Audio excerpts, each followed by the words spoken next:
Layer chapati అయితే ready అయిపోయిందండి. చూడండి ఇక్కడ చూపిస్తున్న విధంగా పొరలు పొరలు ఉంటుంది. చాలా మెత్తగా ఉంటుంది. ఇది మార్నింగ్ చేసుకున్న ఈవినింగ్ వరకు ఉంటుంది. ఈవినింగ్ చేసుకున్న మార్నింగ్ వరకు కూడా ఇలాగే మెత్తగా ఇలా పొరలతోటి చాలా బాగుంటుంది. ఇలా ముక్కతుంచి నోట్లో వేసుకుంటే అలా కరిగిపోతుంది. దీనికి అయితే నేను బంగాళదుంప కర్రీ అయితే గ్రేవీ కర్రీ చేశాను. మరి ఆ గ్రేవీ కర్రీ కూడా మనకి ఈ వీడియో చివరిని వీడియో అయితే పెడతాను. 2 చూసేసి మీకు కూడా కావాలంటే చేసుకోండి. అలాగే ఇప్పుడు దీనికి కావాల్సినవి చూసేద్దాము. ముందుగా ఒక కప్పు గోధుమ పిండిని అయితే జల్లెడ పెట్టి ఇలా గిన్నెలోకి తీసుకున్నాను. ఇప్పుడు దీంట్లోకి రుచికి సరిపడా సాల్ట్ అంటే నేనైతే ఒక స్పూన్ వేసుకున్నానండి. మీరు తినేదాన్ని బట్టి వేసుకోండి. ఇందులోకి ఇలా ఇస్కర్ తోటి బాగా అంత పిండిలో సాల్ట్ కలిసేటట్టు కలుపుకుని అలాగే దీంట్లో సరిపడా వాటర్ వేసుకుని గట్టిగా కలుపుకోవాలి.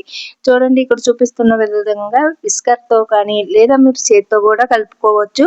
ఇలాగ అంతా బాగా కలిసేటట్టు దగ్గరికంట అయిన తర్వాత ఇప్పుడు మనము చేత్తోటి మెదుపుకోవాలి. ఇప్పుడు చూడండి దీంట్లోకి 2 టేబుల్ స్పూన్లు నూనెసి బాగా ఇలా అంతా కలిసేటట్టు కలుపుకోవాలి.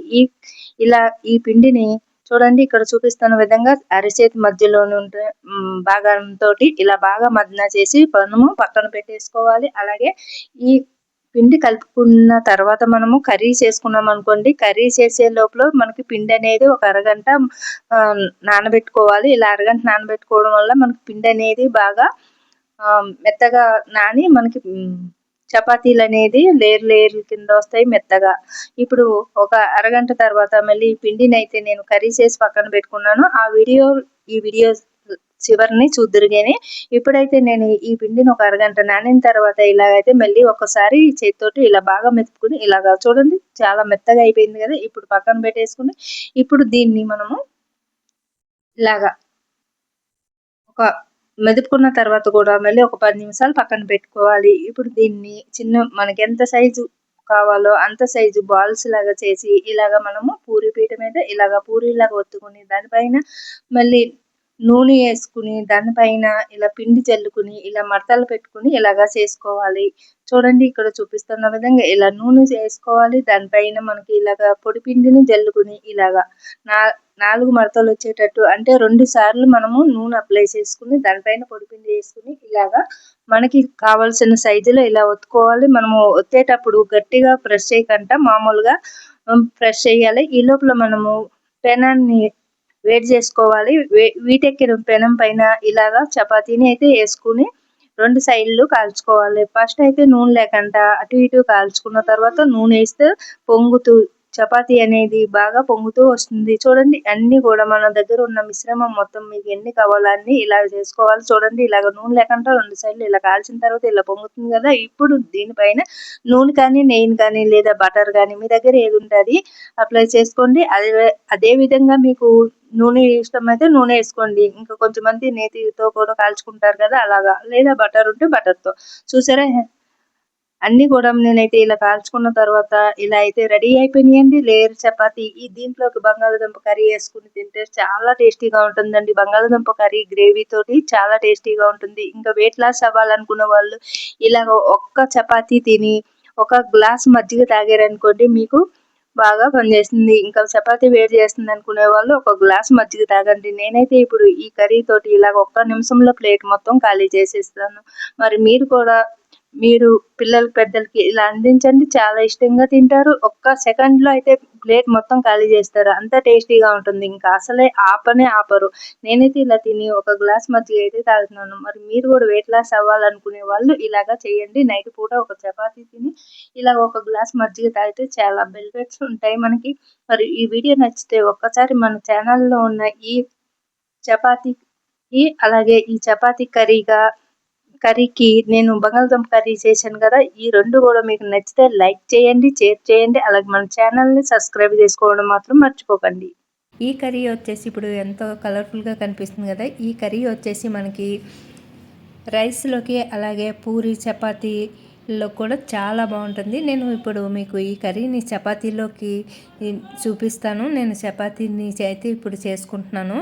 మీకు ఈ కర్రీ చేసే ముందే నేను అయితే చపాతీ పిండి అయితే నానబెట్టుకున్నాను. ఆ ప్రాసెస్ని కూడా మనకి ఈ వీడియో తర్వాత మీకు ఈ వీడియోలోనే మీకైతే చూపిస్తాను. 2 వీడియోలను అయితే ఒకే వీడియో కింద పోస్ట్ చేస్తున్నాను. ఇప్పుడు ఈ గ్రేవీ కర్రీకి కావాల్సినవి చూసేద్దాం. ముందుగా 2 మీడియం సైజు బంగాళాదుంపలని శుభ్రంగా కడిగి మధ్యలోకి కట్ చేసుకుని కుక్కర్ గిన్నెలో వేసి ఒక గ్లాస్ వాటర్ వేసి మూత పెట్టి స్టవ్ పై పెట్టి విజిల్ పెట్టుకుని 2 విజిల్స్ వచ్చేటంత వరకు ఉంచేయాలి. 2 విజిల్స్ వచ్చిన తర్వాత స్టవ్ ఆపేసి ఆవిరిపోయిన తర్వాత మూత తీసి ఉడికిన బంగాళాదుంపలకి పై పొట్టు తీసి ఇలాగ ఒక గిన్నెలోకి తీసుకోవాలి. ఇప్పుడు ఒక ప్లేట్లోకి 4 ఉల్లిపాయలు, 2 టమాటాలు, 2 పచ్చిమిర్చిని ఇలా సన్నగా కట్ చేసుకోవాలి. అలాగే ఇప్పుడు ఒక చిన్న ప్లేట్లోకి 1 స్పూను కారము, 1 స్పూను ఉప్పు, 1/2 స్పూను గరం మసాలా, 1/2 స్పూన్ ధనియాల పౌడరు ఇవన్నీ కూడా వేసేసి మిక్సీ గిన్నెలోకి, అలాగే ఉల్లిపాయలు టమాటాలను కూడా కట్ చేసుకున్నాం కదా వాటిని కూడా వేసి మెత్తని పేస్ట్ లాగా పట్టుకోవాలి గ్రేవీకి. ఇప్పుడు ఉడికించిన బంగాళదుంపలను ఇలా ప్లేట్లో వేసుకున్నాం కదా. ఇప్పుడు పోపు దినుసులకి ఆవాలు, జీలకర్ర, 2 రెమ్మల కరివేపాకును కూడా తీసుకోవాలి. చూడండి మెత్తని పేస్ట్ కింద ఇలా పట్టేసుకున్నాం కదా. ఇప్పుడైతే చూడండి ఇక్కడ చూపిస్తున్న విధంగా మీరు దేంట్లో తయారు చేస్తారు, కడాయిలో తయారు చేస్తారా లేదా కుక్కర్లో తయారు చేస్తారా అనేది మీ ఇష్టము. నేనైతే ఇక్కడ కుక్కర్ గిన్నె తీసుకున్నాను. దీంట్లోకి ఒక 3 టేబుల్ స్పూన్లు నూనె వేసి నూనె వీటెక్కిన తర్వాత పచ్చిమిర్చిని, కరివేపాకుని, అలాగే పోపు దినుసులు, ఆవాలు, జీలకర్ర, మినపప్పుని తీసుకున్నాను కదా వీటిని కూడా వేసి ఇలాగ వేయించుకోవాలి. అలాగే మీకు ఇష్టమైతే శనగపప్పును కూడా వేసుకోండి. ఇక్కడ నేను వచ్చేసి శనగపప్పుని స్కిప్ చేశాను. ఇప్పుడు వీటిని సన్నని మంట మీద ఇలాగ దూరగా వేయించుకున్న తర్వాత మనము ముందుగా రెడీ చేసి పెట్టుకున్న ఈ టమాటా ఆనియన్స్ పేస్ట్ని అయితే వేసేసుకుని ఇలాగా ఈ పచ్చివాసన అంతా పోయేటంత వరకు ఈ పేస్ట్ని బాగా వేయించుకోవాలి. ఈ ఉల్లి పేస్ట్ అనేది బాగా వేగేంత వరకు, నూనె పైకి తేలేటంత వరకు వేయించుకోవాలి. ఇది బాగా ఎగడం వల్ల మనకి కర్రీకి అనేది టేస్ట్ బాగుంటుంది. ఇలా గ్రేవీ తోటి చక్కని కలర్ తోటి చాలా బాగుంటుంది. నేను మిక్సీ పట్టినప్పుడే కారము, సాల్టు అనేది వేసేసుకున్నాను. ఇంకా మీరు కూడా తినేదాన్ని బట్టి కారం, సాల్ట్ అనేది వేసుకోండి. అలాగే ఒక పావు స్పూన్ గరం మసాలా కూడా వేసుకున్నాను. ఇప్పుడు ఇవన్నీ కూడా మసాలా అంతా ఇలా వేగిపోయిన తర్వాత మనం ముందుగా ఉడికించి పొట్టు తీసి పెట్టుకున్న బంగాళాదుంప ముక్కలను కూడా వేసి ఇలాగా బాగా కలుపుకుని వేయించుకోవాలి. చూడండి ఇక్కడ చూపిస్తున్న విధంగా ఈ కర్రీకి బంగాళాదుంపలు అనేవి కాస్త పెద్ద ముక్కలే ఉండాలి. అలాగే మీ దగ్గర చిన్న సైజు బంగాళాదుంపలు ఉంటే ఇలాగ దుంపల పలంగా వేసుకోవచ్చు, చిన్న సైజు బంగాళాదుంపలను అయితేని. ఇప్పుడు గ్రేవీలోకి వాటర్ వేసేసుకోవాలి. వాటర్ అనేది ఎక్కువ వేయకూడదు. ఒక బుల్లి గ్లాసులు అంత వాటర్ వేసుకుని మనం మూత పెట్టేసుకోవాలి. కుక్కర్లో కాబట్టి వాటర్ అనేది ఎక్కువ పట్టదు. ఆల్రెడీ మనం బంగాళాదుంపలను ఉడికించి పెట్టుకున్నాం కాబట్టి ఒక 2 విజిల్స్ వచ్చి రాగానే ఆపేసుకోవాలి. ఆవిరిపోయిన తర్వాత చూడండి మూత తీసి చూస్తే కర్రీ అనేది గ్రేవీతోటి చాలా కలర్ఫుల్గా కనిపిస్తుంది. ఈ కర్రీ వచ్చేసి ఇప్పుడు ఎంతో కలర్ఫుల్గా కనిపిస్తుంది కదా. ఈ కర్రీ వచ్చేసి మనకి రైస్లోకి అలాగే పూరి చపాతీలో కూడా చాలా బాగుంటుంది. నేను ఇప్పుడు మీకు ఈ కర్రీని చపాతీలోకి చూపిస్తాను. నేను చపాతీని అయితే ఇప్పుడు చేసుకుంటున్నాను.